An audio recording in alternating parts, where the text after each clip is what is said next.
thing about this industry, people think, oh, well, if you need a new job, quit, go get another job. Yeah, it's not But that easy. it's very isolating because you're carrying this stigma. And so then, like I know for me, my only friends were my abusive boyfriend, customers, and other girls. And so it becomes this whole isolated bubble of a social world. It's your job, it's your livelihood.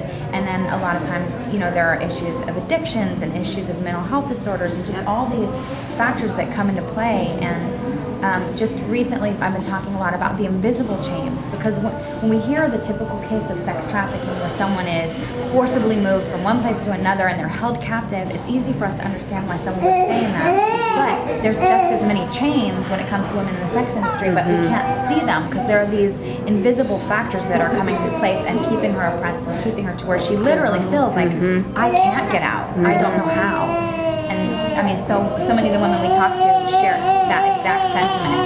Well, a lot of them, if they make a change, they have to change their living scenario. Yes. They have to find a place to live. They have to reduce their overhead, Absolutely. overhaul their finances. Well, and a lot of them, because they made such big money, they did not manage money wise. Exactly. I didn't. And so they're in debt, and they don't have the nicest things, because most of their money went back into wardrobes and different stuff like that. That's what we found in talking to women. So they need somebody to kind of walk with them to how to even manage money from this point. And like you said, the overhead has to come way down. Yep.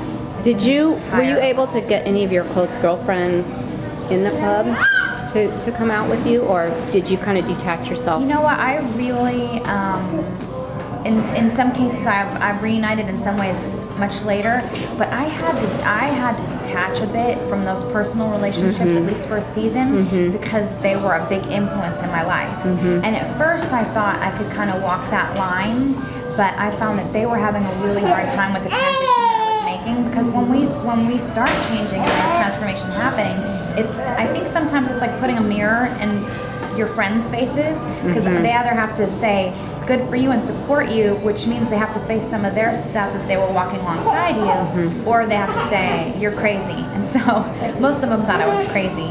But now I go back and there's still women 11 years later that are working at that same club.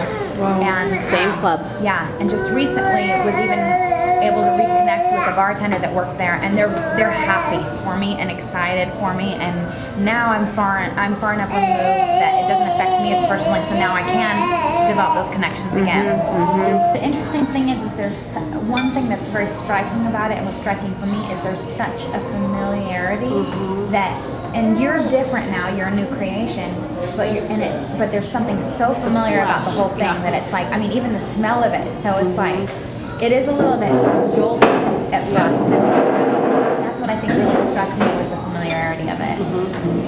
And how I thought, well, I'm new, so I shouldn't be familiar with this anymore. Like, Yes. But no, They're real feelings. They're real feelings, and He doesn't real erase your past, memory. and he doesn't erase your memory. Exactly. Well, one thing that one of the gals that was talking to us, her boyfriend would come in there, and they would, even if she wasn't working that night, they would decide to go there just to go hang out, and other girls would dance for him, and they, it was just a part of their social life. Right. That's what was really intriguing to me, was that it was so exhilarating. I mean, she used that word, that it's where the beautiful people are, and it's exhilarating, and this was fun even to go out on a date and do this, and you go, wow, because some of it is, like you said, it's just that cycle that just becomes so much a part of who you are, that you would choose to go there even when you're not getting paid.